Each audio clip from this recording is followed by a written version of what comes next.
Assalamualaikum warahmatullahi wabarakatuh. Nama saya Ali Akbar, saya dari kelas Teknik Perminyakan D dengan NIM 220125. Di sini saya akan mempresentasikan hasil praktikum saya yang berjudul Hukum Kirchhoff F3.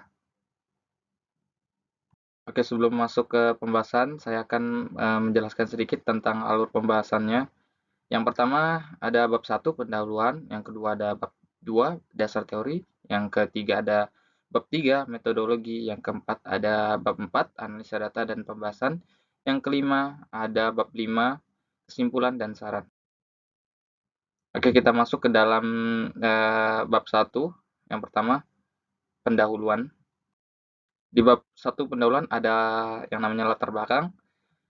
Gustav Robert Kirchhoff adalah seorang fisikawan Jerman yang berkontribusi pada pemahaman konsep dasar teori rangkaian listrik, spektroskopi, dan emisi radiasi benda hitam yang dihasilkan oleh benda yang dipanaskan. Dalam kelistrikan, sumbangan utamanya adalah dua hukum dasar rangkaian yang kita kenal sekarang adalah hukum 1 dan hukum 2 Kirchhoff. Kedua hukum dasar rangkaian ini sangat bermanfaat untuk menganalisa rangkaian-rangkaian listrik majemuk yang cukup rumit.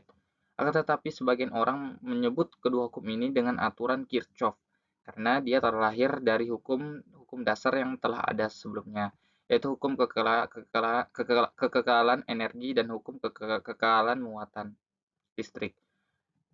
Untuk memecah persoalan-persoalan rangkaian yang rumit, yaitu rangkaian yang terdiri dari beberapa buah hambatan atau beban, maka dipergunakan hukum-hukum rangkaian, diantaranya hukum Kirchhoff. Yang selanjutnya ada tujuan. Yang pertama, tujuan memahami rangkaian seri dan paralel dengan sumber arus searah. Tujuan kedua, memahami hubungan antara beda potensial dengan arus pada rangkaian seri dan paralel. Yang ketiga, memahami hubungan tingkat nyala lampu dengan penempatannya dalam rangkaian seri dan paralel. Yang selanjutnya ada permasalahan. Yang pertama, bagaimana memahami sifat rangkaian seri dan paralel dengan sumber arus searah. Yang kedua, bagaimana memahami hubungan antara beda potensial dengan arus pada rangkaian seri dan paralel. Yang ketiga, bagaimana memahami hubungan tingkat nyala lampu dengan penempatannya dalam rangkaian seri dan paralel. Kedua, bab 2 dasar teori. Oke, selanjutnya di dasar teori ada hukum Kirchhoff 1. Hukum Kirchhoff 1 berbunyi, jumlah aljabar dari arus yang menuju atau masuk dengan layuk yang meninggalkan atau keluar pada satu titik sambungan atau cabang sama dengan 0. Hukum 1 Kirchhoff merupakan hukum kekekalan muatan listrik yang menyatakan bahwa jumlah muatan listrik yang ada pada sebuah sistem tertutup adalah tetap. Hal ini berarti dalam suatu rangkaian bercabang, jumlah kuat arus yang masuk pada suatu percabangan sama dengan jumlah kuat arus listrik yang keluar percabangan itu. Atau bisa ditulis dalam aljabarnya, I sama dengan I1 ditambah I2 ditambah I3. Oke, selanjutnya di dasar teori ada hukum Kirchhoff 2. Hukum Kirchhoff 2 ini berbunyi, di dalam suatu rangkaian listrik tertutup, jumlah aljabar A sumber tegangan dengan kerugian tegangan selalu sama dengan 0. Hukum 2 Kirchhoff adalah hukum kekekalan energi yang diterapkan dalam suatu rangkaian tertutup.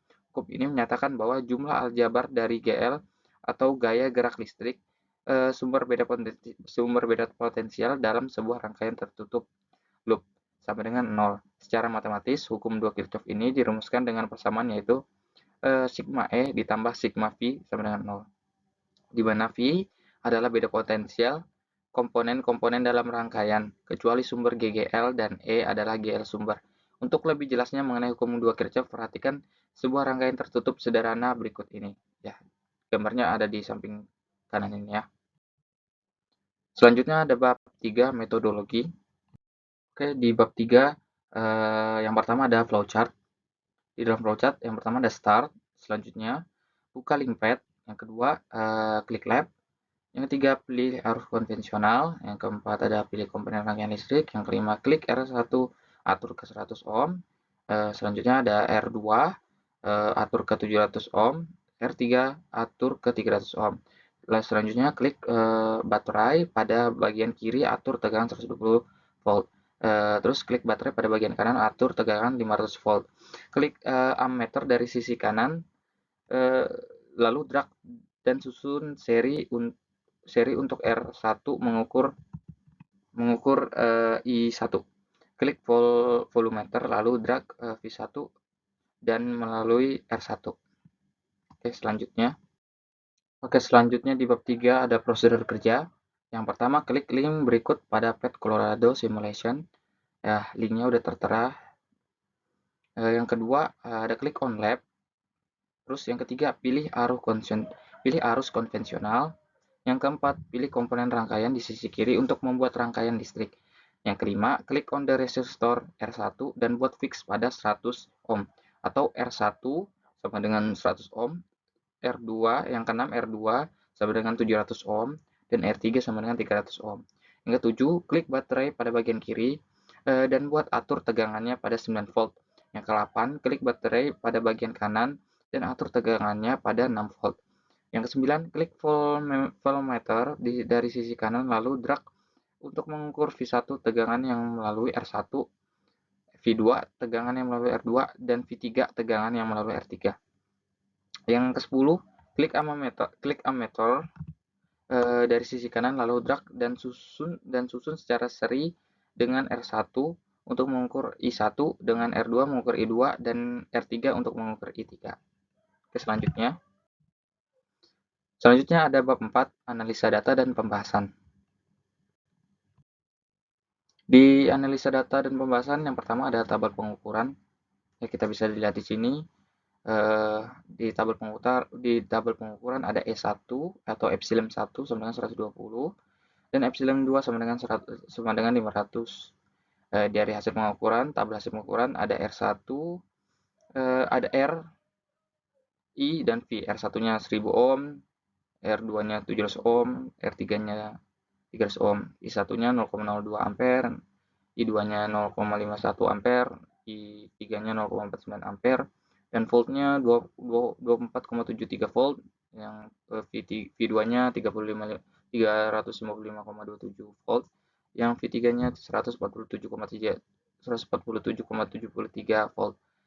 Oke, di hasil perhitungan ada R1-nya 100 ohm, R2-nya 700 ohm, R3-nya 300 ohm, I1-nya min 0,02 ampere, dan I2-nya 0,506, I3-nya 0,486, voltnya min 20 volt, V2-nya 354,2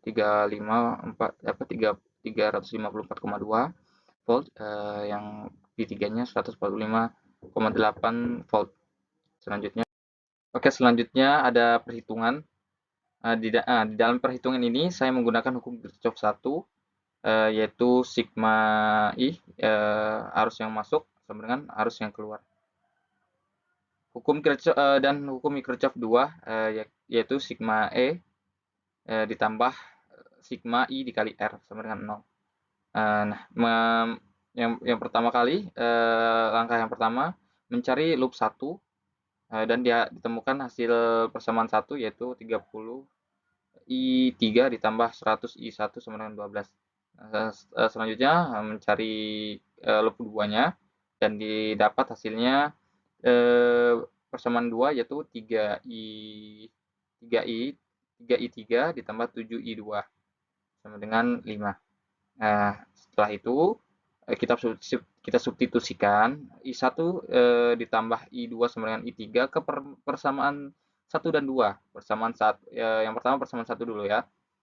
Dan didapatkan 30 I2 tambah 130 I1 sama dengan 12. Ini persamaan 3.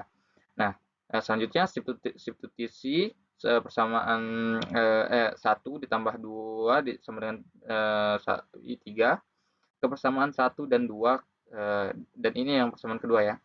Dan didapatkan hasilnya 10 I2 ditambah 3 I1 sama dengan 5. Nah, kemudian eliminasi persamaan 3 dan 4 yang tadi kita dapatkan, dan udah didapatkan I1-nya udah diketahui dari hasil perhitungannya sama dengan min 0,02 ampere. Nah, terus substitusi I1 ini ke persamaan yang keempat. Nah, baru setelah disubstitusikan dapatlah kita nilai I2 sama dengan 0,51 ampere. Selanjutnya kita akan mencari I3 dengan cara rumus hukum Kirchhoff 1 tadi. I3 sama dengan I2 ditambah I1, terus hasilnya didapatkanlah 0,49. Nah, selanjutnya kita masuk ke dalam pembahasan. Dari praktikum yang dilakukan didapat nilai I dan V, di mana hasil I dan V didapatkan dari hasil pengukuran di linkpad dan juga didapatkan dari proses perhitungan manual, di mana R1 sama dengan 100 ohm, R2 sama dengan 700 ohm, R3 sama dengan 300 ohm, serta epsilon 1 sama dengan 120 volt dan epsilon 2 sama dengan 500 volt. Dari hasil pengukuran linkpad maupun perhitungan manual, didapatkan perbedaan atau selisih nilai V dan I serta berlakunya hukum Kirchhoff 1 dan hukum Kirchhoff 2 dalam proses perhitungan. Nah, selanjutnya ada bab 5, kesimpulan dan saran. Nah, di dalam bab 5 ini yang pertama ada kesimpulan. Yang pertama, data simulasi PET dan data perhitungan manual memiliki selisih I dan V yang sedikit, yang kecil. Nah, yang kedua, hukum Kirchhoff 1 dan 2 berlaku di dalam proses perhitungan manual dalam mencari nilai I dan V. Nah, hukum Kirchhoff 1 ini rumusnya ya, I masuk sama dengan I keluar, atau I sigma masuk sama dengan I sigma I keluar, atau I1 ditambah I1 sama dengan I2 ditambah I3. Nah, yang hukum Kirchhoff kedua ini V sama dengan 0, atau sigma E ditambah sigma R dikali I sama dengan 0 ya. Selanjutnya ada saran. Yang pertama, datanglah tepat waktu sebelum praktikum dimulai agar pada saat praktikum dimulai kita hanya fokus terhadap praktikum kita. Nah, yang kedua, pelajari modul sebelum praktikum dimulai. Yang ketiga, kita harus lebih teliti dalam proses pengambilan data pada simulasi PET. Nah, yang keempat, kita harus mencatat data dengan benar dan teliti. Selanjutnya. Nah, sekian dari presentasi praktikum saya. Kurang lebihnya mohon maaf. Wassalamualaikum warahmatullahi wabarakatuh.